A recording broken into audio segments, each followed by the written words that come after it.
আমরা কেন দুইটা শপথ নিলাম, ওনারা কেন একটা নিলেন? জুলাই গণ অভ্যুত্থানের প্রেক্ষাপটে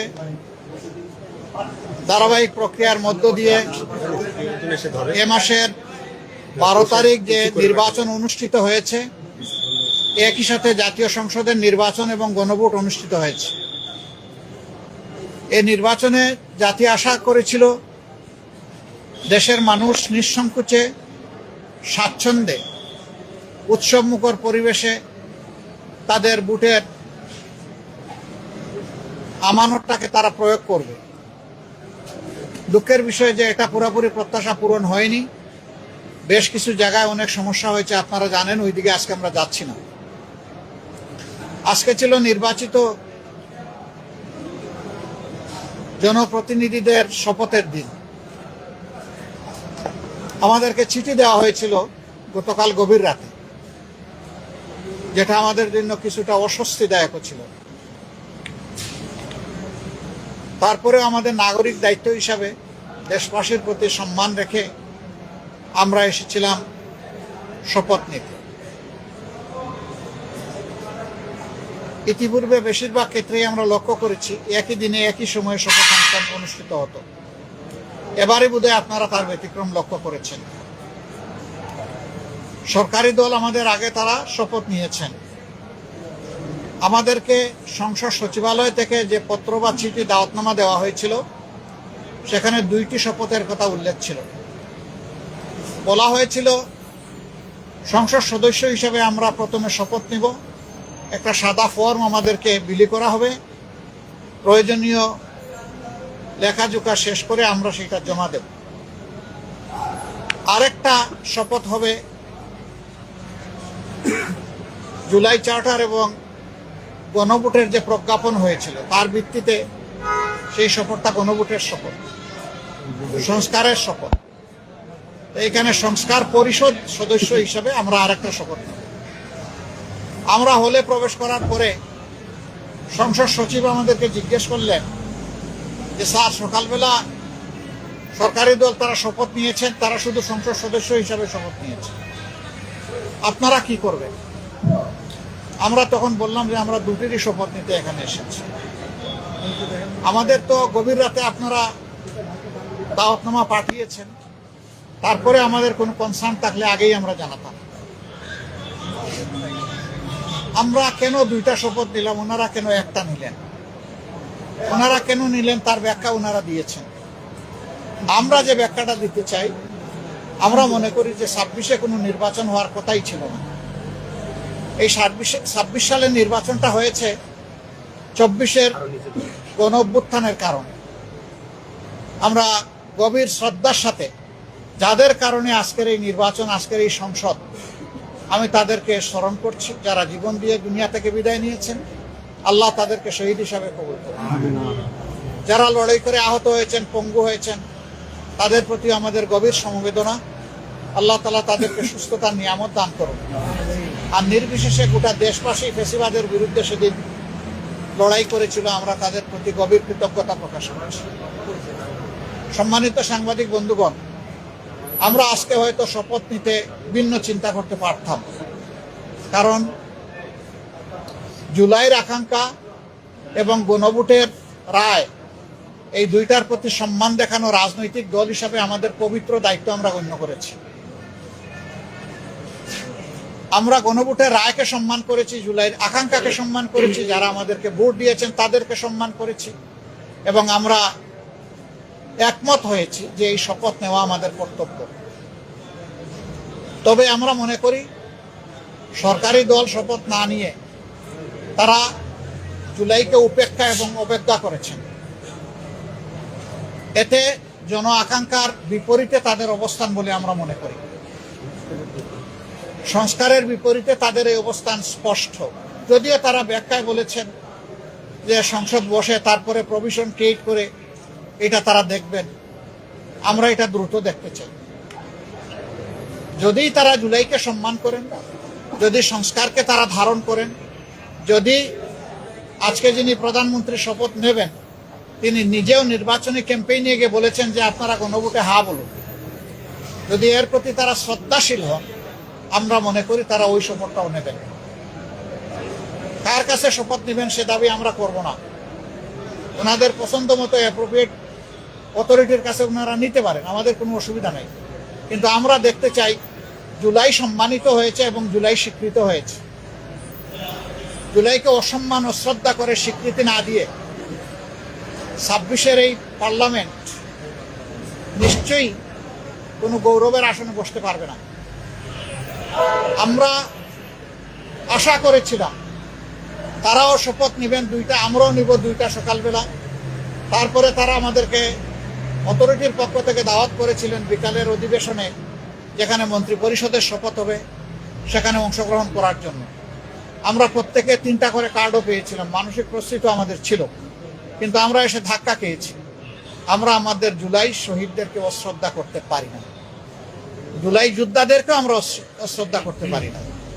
যার কারণে আমাদের শত ইচ্ছা থাকা সত্ত্বেও বিকালের এই শপথ অনুষ্ঠানে আমরা যে অংশগ্রহণ করতে পারলাম না, আমাদের একটা আফসোসের জায়গা থেকে গেল।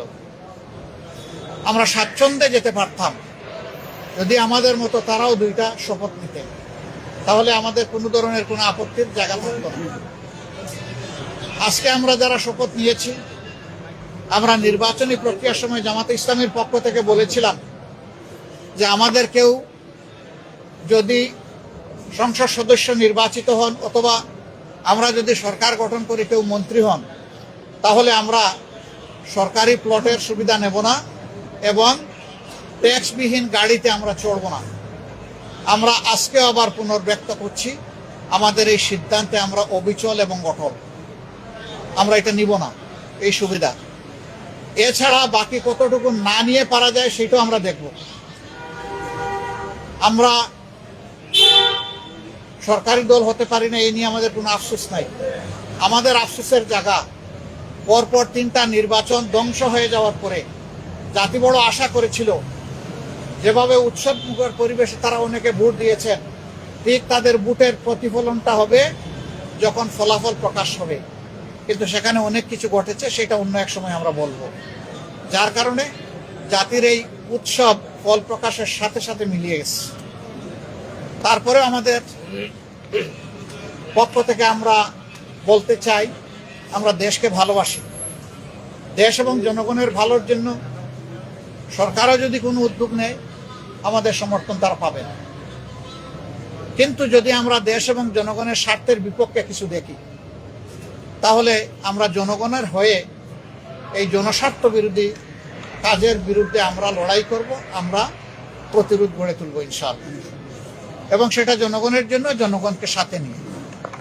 আমাদের এই ক্ষেত্রে নীতিমালা একেবারেই স্পষ্ট, তাওয়ানু আলাল বিররি ওয়াত তাকওয়া ওয়ালা তাওয়ানু আলাল ইসমি ওয়াল উদওয়ান। আমরা ভালো কাজের সবগুলাতে সমর্থন করব, কিন্তু যদি স্বার্থ বিঘ্নকারী কিছু হয়, আমরাই সবার আগে প্রতিবাদ এবং ক্ষেত্র বিশেষে প্রতিরোধ গড়ে তুলব ইনশাআল্লাহ। আমরা দেশকে ভালোবাসি, এদেশের মানুষকে ভালোবাসি। আমরা এই শপথ না নিলেও পারতাম, অনেক কিছু হয়েছে আমাদের সাথে। কিন্তু আমরা চাই ক্রমান্বয়ে গণতন্ত্র তার প্রাতিষ্ঠানিক রূপ পাক, এই রূপে ফিরে আসতেই হবে, এর কোনো বিকল্প নেই। এই জন্য আমরা শত কষ্ট থাকা সত্ত্বেও আমরা সংসদে অংশগ্রহণ করছি এবং ইনশাল্লাহ আপনারা দোয়া করবেন আমরা যেন দেশ জাতির পক্ষে ভূমিকা রাখতে পারি। আমাদের নীতিমালার মাঝে দেশের ভিতরে আমরা চাই প্রত্যেকটি নাগরিক যেন তার নিরাপত্তা নিশ্চিত পায়, দেখতে পায়।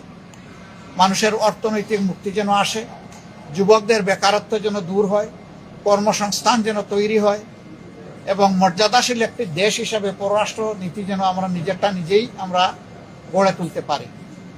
বিদেশের সকল সভ্য দেশের সাথে আমাদের আন্তরিক এবং বন্ধুত্বপূর্ণ সম্পর্ক থাকবে, পারস্পরিক শ্রদ্ধা এবং সমতার ভিত্তিতে ইনশাআল্লাহ। আমরা গভীর পরিতাপের সাথে লক্ষ্য করছি, নির্বাচনের রাত থেকে, আগে তো কিছু ছিলই, বিশেষ করে নির্বাচনের রাত থেকে বাংলাদেশের বিভিন্ন এলাকায় ব্যাপকভাবে আমরা এখন যারা বিরোধী দলে আছি তাদের পক্ষে ভোট দেওয়ার কারণে, নির্বাচনী কর্মী হিসাবে কাজ করার কারণে, সমর্থনের কারণে নারী পুরুষ নির্বিশেষে সকলের উপর ব্যাপক হামলা হচ্ছে। আমার জানা মতো সবচেয়ে বেশি হয়েছে হাতিয়ায়, কিন্তু কোনো জায়গায় এটা থেকে বাদ পড়েনি। আমরা সরকারি দলের কাছে দায়িত্বশীল আচরণ আশা করি। আমরা আহ্বান জানাবো এখনই সেটা বন্ধ হওয়া উচিত। সরকারের জন্য নয়, দলের জন্য নয়, সরকার জনগণের জন্য। এবং আমরা দেখতে চাই যে এই ব্যাপারে দৃশ্যমান পদক্ষেপ তারা নিয়েছেন, এই অবনতিশীল পরিস্থিতির উন্নতি হয়েছে। তারা যদি কোনো ইতিবাচক উদ্যোগ নেন, আমাদের অকুণ্ঠ সমর্থন এবং সহযোগিতা পাবেন। কিন্তু আমরা বলবো যে যদি এই ধরনের কাজ অব্যাহত থাকে, আমরা জনগণের পাশে দাঁড়াবো, একেবারে ফার্ম হয়ে দাঁড়াবো। এখানে আমরা কোনো কম্প্রোমাইজ করব না, কারণ আমরা দীর্ঘ রাস্তা স্বৈরাচারের বিরুদ্ধে লড়াই করে এই জায়গায় এসেছি। বিশেষ করে আমাদের যুব সমাজ, তারা যে ঐতিহাসিক ভূমিকা পালন করেছে, সেই যুব সমাজ এখনো বাংলাদেশে আছে। আমরা সেই যুব সমাজের প্রত্যাশা পূরণে অঙ্গীকারবদ্ধ। তারা যে সমতা এবং বৈষম্যহীন ন্যায় বিচার ভিত্তিক সমাজ চেয়েছিল, সেই সমাজ গঠনে আমরা কারো সাথে কোনোভাবেই আপোষ করব না। এ সমাজ গঠন করতেই হবে। যতক্ষণ পর্যন্ত এই লক্ষ্য অর্জিত না হবে, আমাদের লড়াই ততক্ষণ পর্যন্ত চলবে। চলবে সংসদে, চলবে রাজপথে, এবং চলবে প্রয়োজনে আইনি ময়দানে। সব জায়গায় আমরা লড়াই অব্যাহত রাখবো ইনশাআল্লাহ। আপনারা দোয়া করবেন, পাশে থাকবেন। আমরা সবাই মিলে দেশবাসীর বুকে ধারণ করে সামনে এগিয়ে যাব। আমাদের কাছে দল বড় নয়, ব্যক্তিও বড় নয়। আমরা আমাদের বিদেশি বন্ধুদেরকে অনুরোধ করব, আমাদের দেশের সাথে, দেশের মানুষের সাথে আপনারা সম্পর্ক বৃদ্ধি করবেন। এখানে আপনারা যদি বিনিয়োগ করেন, আমাদের যুবকরা কর্মসংস্থানের সুযোগ পেয়ে যাবে। আমরা এটাকে ওয়েলকাম করব বিরোধী দল হিসেবে। আমরা চাই আমাদের দেশ এগিয়ে যাক। আমরা চাই না দেশ কোনো আর অন্ধকার করতে, চূড়াবালিতে আমাগুড়ি খাক, এটা আমরা চাই না। আপনাদের সবাইকে ধন্যবাদ। কেন এই প্রশ্ন করছেন কেন? এটা আমি ক্লিয়ার করেছি।